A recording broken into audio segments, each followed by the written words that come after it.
உண்மையான காதல் என்று ஒன்று உள்ளது.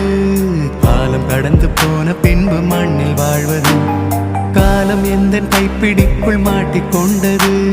காதல் என்னை விட்டு விட்டு எங்கு சென்றது. கடவுள் வந்து பூமி மீது வாழும் போதிலும் காதல் தோல்வியாகும் போது சாக தோன்றிடும். காதல் இன்றி பூமி மீது வாழ நேர்ந்திடும். கொஞ்ச நேரம் கூட நரகம் போல மாறிடும்.